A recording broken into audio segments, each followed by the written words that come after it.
Who's he? Anybody know him? Aye. That's the Secretary of State for Scotland.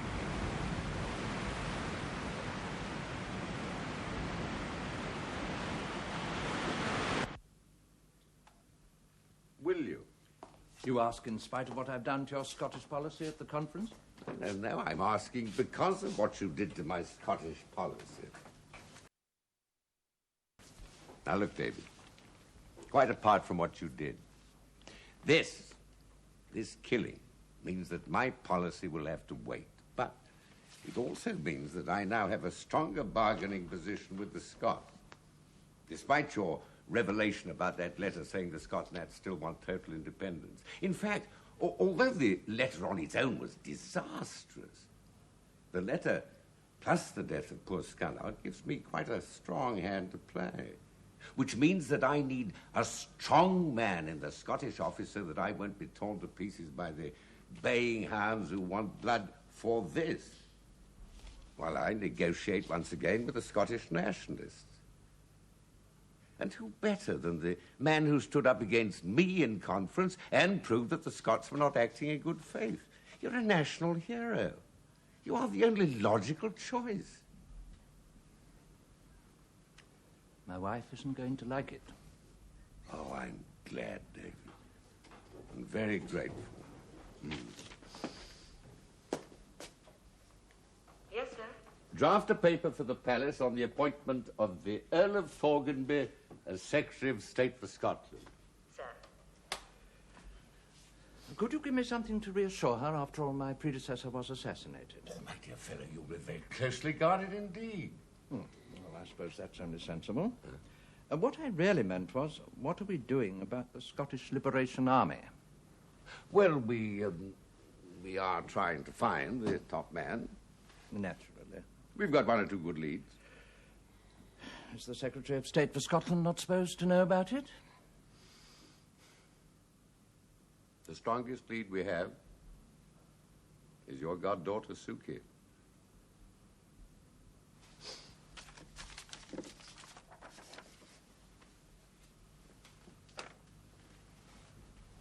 She's getting £2,000 a month through a Swiss bank.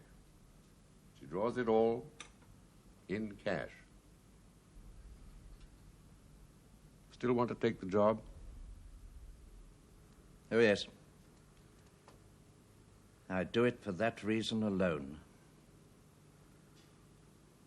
My name's Hart, British Security Service. Pleased to meet you. Enchanté. Monsieur... Berthaud. Commissaire Berthaud, monsieur Hart. But do sit down. Thank you. Your embassy said you would be coming. Ah, yes, good. Do you? No, thank you. I am... Oh, yes, of course. Well, did they say what it was about? Only that your Scottish Liberation Army is receiving money through Switzerland, and that your investigations have led you here to France, where we may be of some assistance to you. Yes, well now, there's a lady in the case. Cherchez la femme and all that. Well, she gets the money, £2,000 a month, transferred from Geneva, and it's transferred there from the Banque du Nord Saint-Brieuc. Saint-Brieuc in Brittany? Oh, yes, I suppose so. Yes, that would seem quite possible. Celt speaks to Celt, huh? Yes, you're absolutely right, because the chap who sends the money is a Philippe Le Chat. Mean anything to you? Philippe Le Chat? No. Oh, well, he's the ex-Secretary General of the Breton National Liberation Front. Oh, I see.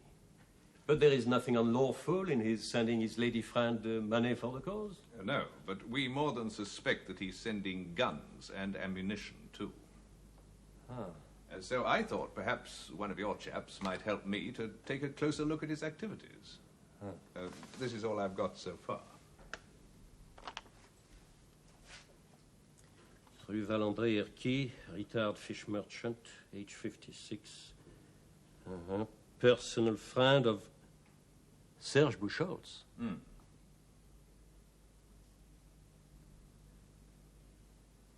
Very well, Monsieur Hart. I think you and I should go to Erkey right away. But you personally? But of course. Perhaps someday you may do the same for me, huh? Ah, yes. Faut bien s'entendre, n'est-ce pas? Well, vive le common market.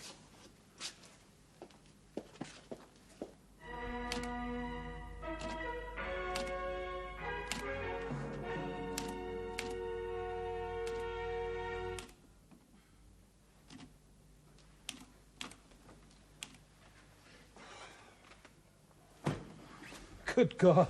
The wreck of the Hesperus reporting for duty, sir. Next time I go gun running, it'll be on the QE2. What are you doing back here? We thought you'd be smoking a big cigar with Fidel Castro with us today. That nasty man made me come back with a letter. What nasty man? Never mind what nasty man. My own private nasty man. Now, where's Suki? She's not here. But I've got to see her. Well, she won't be back before La Halloween. Pardon? The Gallic code name for D-Day. Oh, yes, of course. You mean the balloon's going up? Yes, the balloon's going up. But that's very sudden. Well, when Mr. Brodie inadvertently drowned the Secretary of State instead of humiliating him... It wasn't my fault, Duguid. It put the English in a very strong position, and Anne Canache thinks we need to act soon. Well, he does he? Well, that boat's waiting to take little Donald here way Tatars, so you can give that to Suki and tell her to get it to Unthing right away. It's screamingly important, but no one let me in on why, of course. Right. Let's go and check the consignment. Did you get all the jelly? My dear, there's enough coming off that boat to do a remake of the Vietnam War.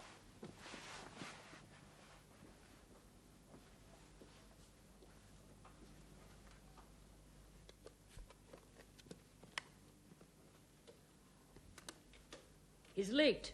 It's an insult. He's just trying to make us feel inferior. Margaret, it'll be the crowd at Waverley, not letting him through. I told him I wanted him to come in a police van, but he'd have none of it.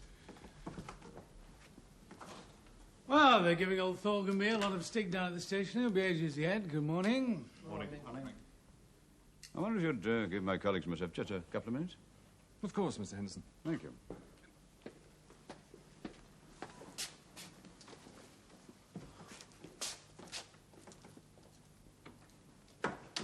Well? Not a thing. What are you two talking about? And how are you talking to each other anyhow after what you did to us, John Mackey? Handing a confidential letter from James here to an English lord. A Scottish lord, Margaret. Him? Oh, he's as Scottish as the Bank of England. Well, he's the new Secretary of State for Scotland, whether you like it or not, Margaret, and we have to talk to him. And I've talked to John about that letter. I'm sure John did what he thought best. He wanted to push as far as possible to completely independent Scotland. I think he was wrong, but we've settled our differences. So I've asked him to try to find out what the Scottish Liberation Army are going to do now.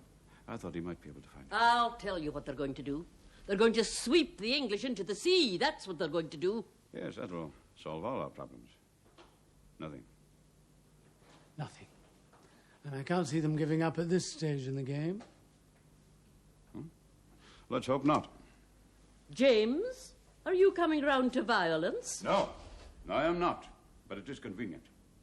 We reap without sowing. When those fools killed Scullard, and you handed Thorganby that letter, we lost a lot of ground. Now, about all we have left is to say to Thorganby that unless we get a Scottish Assembly right away, then we will turn a blind eye to the violence of the extremists. And I think somebody ought to tell the extremists that, John, just to make sure. Oh, you do? He's on his way. I think I hear him coming.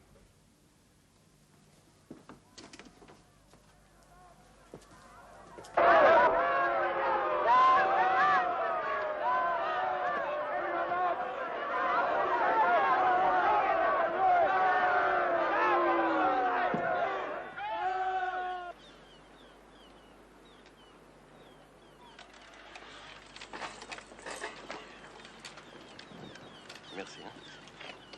Cheers. Santé.